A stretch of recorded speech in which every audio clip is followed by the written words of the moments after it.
Hi everyone, welcome to सरकारी eight once again. तो इस वीडियो में मैं आप सभी के साथ एक इंपॉर्टेंट अपडेट शेयर करने वाला हूं, जो कि एम्स बीएससी पैरामेडिकल के ओपन राउंड के काउंसलिंग के बारे में रहने वाला है। तो यहाँ पर जो है एम्स की तरफ से ऑफिशियल नोटिफिकेशन आ चुका है। तो first and second round already complete हो गए थे काउंसलिंग के।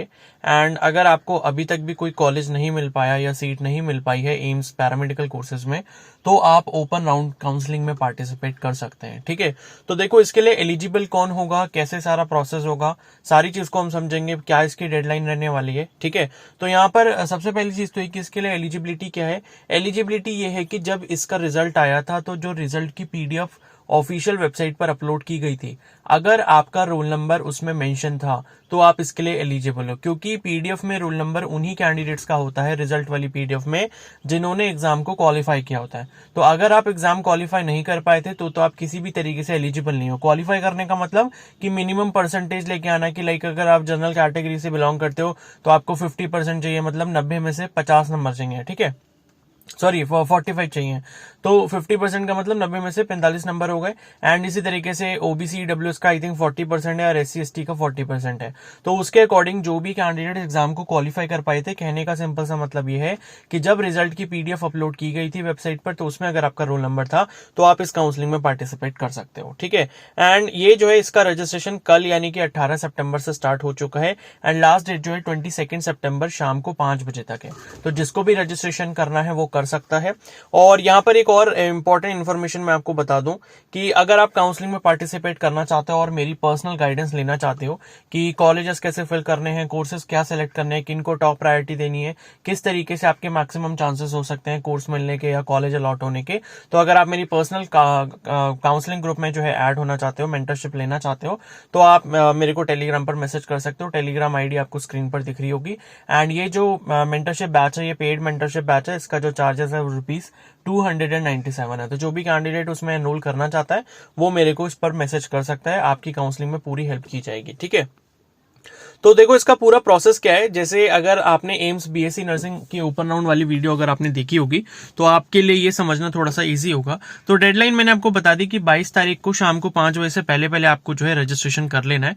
रजिस्ट्रेशन वगैरह कैसे करना है, जैसे आप अपना लॉग इन करते हो, अपना रजिस्ट्रेशन आईडी, पासवर्ड, आरयूसी कोड और कैप्चा कोड डाल के, जैसे आपने अपना एडमिट कार्ड डाउनलोड किया था या रिजल्ट चेक किया था, ठीक है, उसी तरीके से आपको लॉग इन करना है। लॉग इन करने के बाद आपके पास ओपन राउंड का ऑप्शन आ जाएगा, उस पर क्लिक करके आपका काउंसलिंग वाला लॉगिन ओपन होगा।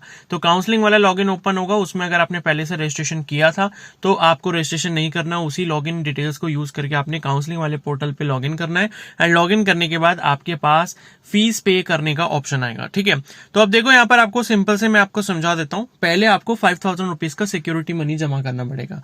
5000 रुपीज सिक्योरिटी फीस क्यों जमा करनी पड़ रही है, क्योंकि अगर मान लो आप यहाँ पर पार्टिसिपेट करते हो, ठीक है, और आपको यहाँ पर सीट अलॉट हो जाती है, तो सीट अलॉट होने के बाद अगर आप मान लो एडमिशन नहीं लेने जाते तो आपके 5000 रुपए आपके पास से चले जाएंगे, वो आपको रिफंड नहीं किए जाएंगे। तो 5000 रुपए जो है वो आपके रिफंडेबल है।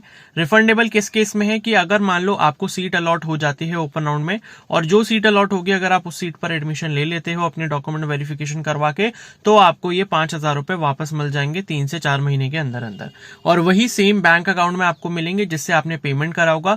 तो आप सभी कैंडिडेट से रिक्वेस्ट है कि जब ये 5000 का पेमेंट जब आप करें तो आप जो है किसी साइबर कैफे वगैरह से ना करें, अपने ही डेबिट या क्रेडिट कार्ड का इस्तेमाल करके करें, क्योंकि जब ये पेमेंट आएगी तो उसका कोई भी ऑफिशियल नोटिफिकेशन या कोई भी मेल नहीं आता, सीधे आपके बैंक अकाउंट में वो पेमेंट जो है क्रेडिट हो जाती है। अब उसका कोई टाइम भी फिक्स नहीं होता कि 3 महीने बाद होगी या 2 महीने बाद होगी या 4 महीने बाद होगी। तो ये है कि जब आप अपने अकाउंट से पेमेंट करोगे तो आपको इस बात की श्योरिटी रहेगी कि जब भी पेमेंट मेरे को रिफंड होगी मेरे सीधे बैंक अकाउंट में आ जाएगी। अगर आप किसी साइबर कैफे या किसी अननोन पर्सन से पेमेंट करवाते हो तो उसके पास पेमेंट आएगी। अब फ्यूचर में जब आप उससे जाकर पूछते हो कि पेमेंट आई है, नहीं आई है, कब आई है, तो वो आपको मना भी कर सकता है। ठीक है, तो इस चीज को आपको थोड़ा सा समझना होगा, क्योंकि काफी लोगों के साथ ये प्रॉब्लम हो चुकी है। ठीक है, तो 5000 रुपीज मैंने आपको बताया कि भाई आपको सीट मिल जाएगी, अगर आप एडमिशन ले लोगे तो आपको ये सिक्योरिटी फीस वापस कर दी जाएगी। दूसरा केस ये बनता है कि जो भी चॉइसेस आपने फिल करी होंगी, अगर मान लो उसमें से आपको सीट नहीं मिलती या कॉलेज अलॉट नहीं होता वो वाला,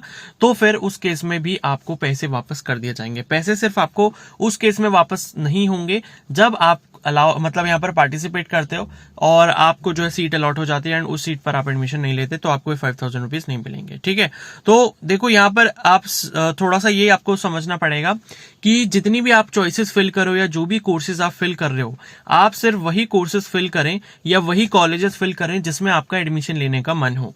मान लो आपने कोई साउथ इंडिया का कोई कॉलेज फिल कर दिया, ठीक है, मान लीजिए कोई भी कर दिया जो आपके घर से दूर है एंड आपको लगता है कि मेरे को घर से ज्यादा दूर नहीं जाना है और मेरा एडमिशन मेरे को नहीं दूर लेना है घर से, तो आप फालतू में दूर के कॉलेजेस ना फिल करें। ठीक है, तो उससे क्या है, फिर आपके 5,000 रुपीज वापस आपको नहीं मिलेंगे, क्योंकि जब दूर का कॉलेज मान लो अलॉट हो गया तो फिर वो आप उसमें एडमिशन नहीं लोगे और उससे आपका क्या होगा, 5,000 का नुकसान हो जाएगा।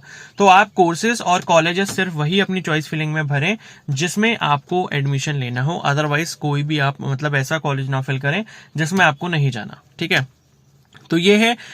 और उसके बाद देखो मतलब ये है कि जिन कैंडिडेट्स ने पहले या सेकेंड राउंड में पार्टिसिपेट नहीं करा था तो वो भी पार्टिसिपेट कर सकते हैं, या फिर फर्स्ट या सेकेंड राउंड में आपने पार्टिसिपेट करा था और आपको उसमें सीट अलॉट नहीं हुई थी तो भी आप पार्टिसिपेट कर सकते हो।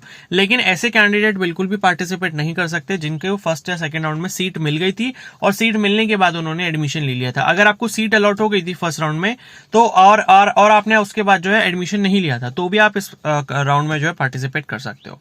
ठीक है, तो यही इसका पूरा प्रोसेस है, बाकी कुछ इतना है नहीं। आप इसको चाहो तो पूरा इसको रीड कर सकते हो। बाकी जितनी भी इंपॉर्टेंट बातें थी वो मैंने आपको यहाँ पर बता दी है। और इस यहाँ पर जो है रिजल्ट की अगर हम बात करें तो रिजल्ट आप यहाँ पर देख सकते हो 25 सितंबर 2024। ठीक है, तो 25 सितंबर 2024 को जो है आपका यहाँ पर रिजल्ट डिक्लेयर कर दिया जाएगा एंड उसके बाद जब रिजल्ट आ जाएगा, जो भी आपको कॉलेज अलॉट होगा, तो वहां पर आपको ओरिजिनल डॉक्यूमेंट लेके जाना होगा एडमिशन प्रोसेस कंप्लीट करने के लिए। एंड उसका जो टाइम इन्होंने दिया हुआ है वो है आपका 25 से लेके 27 सितंबर, यानी कि 25 को तो रिजल्ट ही आएगा, तो 26 और 27 दो ही दिन है आपके पास। ठीक है, दो ही दिन में आपको जो है एडमिशन करवाना होगा। आपका कॉलेज कितना भी दूर हो, कैसे भी आपको जाना होगा, भले या फ्लाइट से जाओ या कैसे भी जाओ, तो आपको 2 दिन के अंदर अंदर जो है एडमिशन लेना होगा। ठीक है, एंड 28 को जो है आपका, जिनको भी एम्स न्यू दिल्ली मिला होगा, तो एम्स न्यू दिल्ली वाले कैंडिडेट्स को 28 को अपना मेडिकल चेकअप भी करवाना होगा। ठीक है, तो ये सारी चीजें हैं। बाकी अभी इसकी सीट मैट्रिक्स नहीं आई है, सीट मैट्रिक्स इसकी जल्दी ही अपलोड हो जाएगी, जिससे आपको ये पता चल जाएगा कि कौन से कॉलेज में, किस कोर्स में, किस कैटेगरी में कितनी कितनी सीट्स यहाँ पर खाली हैं। ठीक है, बट मेरा मानना यह है कि भाई अगर आप एलिजिबल हो, मतलब आपका रिजल्ट में जो रिजल्ट आपका डिक्लेयर हुआ था, स्कोर कार्ड जब आया था, तो रिजल्ट के टाइम पर अगर आपका पीडीएफ में रोल नंबर है और आपको कोई भी कॉलेज या कोर्स नहीं मिल पाया फर्स्ट या सेकेंड राउंड में, और आपके पास इस साल का कोई भी अगर बैकअप प्लान नहीं है, तो आप इस काउंसलिंग में जरूर पार्टिसिपेट करें। ठीक है, क्योंकि देखो बीएससी नर्सिंग में तो ये था कि 25,000 रुपए आपको जमा करने थे अगर आपने बीएससी नर्सिंग का भी एग्जाम दिया था, लेकिन बीएससी पैरामेडिकल के केस में आपको सिर्फ 5,000 अमाउंट पे करना है, जो कि बहुत ज्यादा बड़ा अमाउंट नहीं है। ठीक है, कि आप जो है अरेंज ना कर पाओ, क्योंकि अगर आपको करियर में कुछ अच्छा करना है तो थोड़े बहुत एफर्ट्स आपको करने पड़ेंगे।